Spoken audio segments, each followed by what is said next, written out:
오늘 최상목 대행이 그 방통위법 개정안, 이게 정확하게는 그 방통위의 2인 체제, 지금 이 2인 체제의 위헌성을 벗어나기 위해서 3인 이상으로 꼭 해야 된다.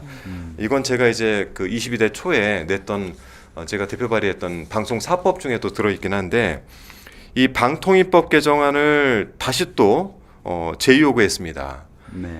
야, 이거 벌써 9번째예요.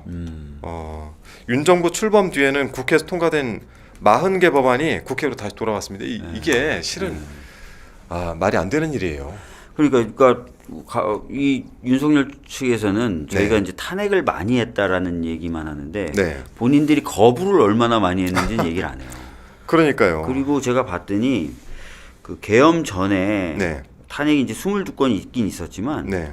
국무위원 탄핵은 한 건이었더라고요. 검사들 탄핵이 14건이었고 검사 탄핵이 많았죠. 네, 주로 방통위원장, 네. 방통위원장 직무대행 뭐 이런 사람들을 이제 탄핵한 거라서 네. 탄핵으로 인해서 뭐 국정이 어려워졌다. 마비됐다. 네. 그래서 계엄을 했다. 이 네, 얘기는 네. 말이 안 돼요. 국무위원은 한 명, 이상민, 이태원 참사 관련해서 그렇죠. 밖에 없었거든요. 네. 그러니까 뭐 국정이 마비됐다든지 이런 얘기는 말이 안 되는 건데 네. 그 얘기는 계속하면서 반면에 터무니없는 그런 네. 얘기 계속하면서 반면에 자기네들이 거부를 얼마나 많이 했는지는 전혀 얘기를 안 하고 있어요. 제가 어제 그렇지 않아도 광화문에서 9시부터 국토위 발언이 있어서 제가 이제 3번째인가 발언하고 나왔는데, 그 모 종편 기자가 저한테 뭐 최상목이나 뭐 이런 거에 대해서 어떻게 생각해요? 이래서 네. 이거를 우리한테 묻지 말고 언론이 먼저 최상목의 지금 이 위헌적인 거에 대해서 지적을 해라. 당신들은 왜 다 정치권에 갖다 다 더 집어 던지냐. 그리고 자꾸 이제 그 여권에서 얘기하는, 국민의힘이 이야기하는 그 프레임을 자꾸 우리한테 들이대고 어떻게 할 거냐고 묻지 마라. 당신들은 비판하는 기능이 없냐. 제가 어제 그렇게 해서 모 기자를 혼냈는데 아니, 최상목 대행 정말 네. 너무 뻔뻔한 게 이 법에 대해서 네. 뭐 대통령 임명에 대해서 뭐 이거를 그냥 임명이 자동적으로 30일 동안 임명을 안 하면은 자동적으로 임명이 된다라고 하면은 뭐 이게 위헌성이 있는 법안이다. 아니, 위헌성이란 말을 어떻게 그 본인이 합니까? 왜 얘기해요? 아니, 위헌성이 있는 법안이다라고 하면서 거부를 하는데 본인은 정작 위헌이라고 결정이 난 거에 대해서 따르지도 않잖아요. 따르지도 않죠. 그러면 그래서 제가 요즘에 최상목 네. 대행 앞에 수식어를 붙였어요. 살아있는 위원, 걸어다니는 위원이라고. 걸어다니는 잘 졌죠. 위헌. 네. 너무 살아 숨쉬는 위원이고 살아 숨쉬는 걸어다니는 위원. 위원이에요. 위원 그 자체예요.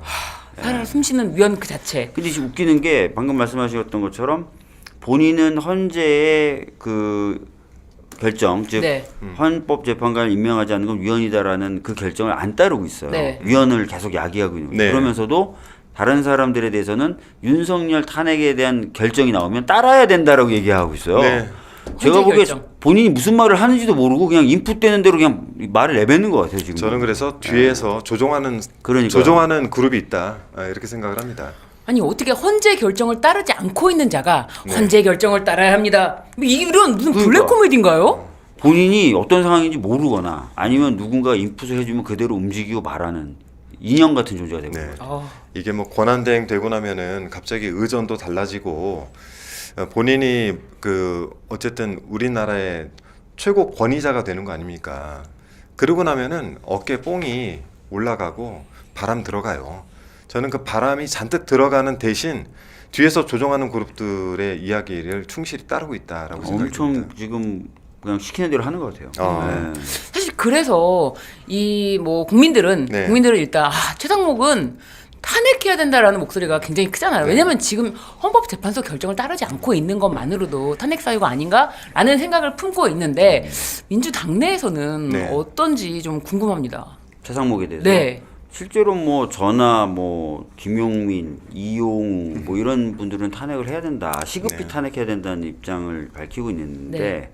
지도부는 아무래도 뭐 여러 가지 고민이 있나 봐요. 네, 뭐 사실 뭐 저도 이제 의총장에서 탄핵을 해야 된다라고, 그러니까 지도부라 저는 잘 나가서 얘기를 안 하는데 저는 이 상태에서 탄핵을 해야 된다라고 좀 저도 강하게 주장을 했었는데, 뭐 이게 이제 아무래도 그 공적 자료고 제가 지도부에 있다 보니까 뭐 이 자리에서는 얘기하기가 좀 어려운 부분들이 있습니다만 당내 탄핵을 하자란 여론이 상당히 높은 거는 사실이긴 하죠. 맞아요. 네.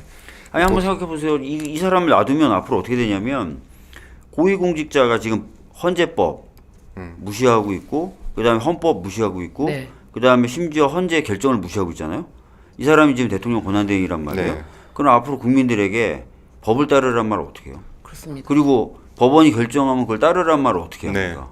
이 사람 대통령 권한대행부터 아무것도 안 지키고 있는데.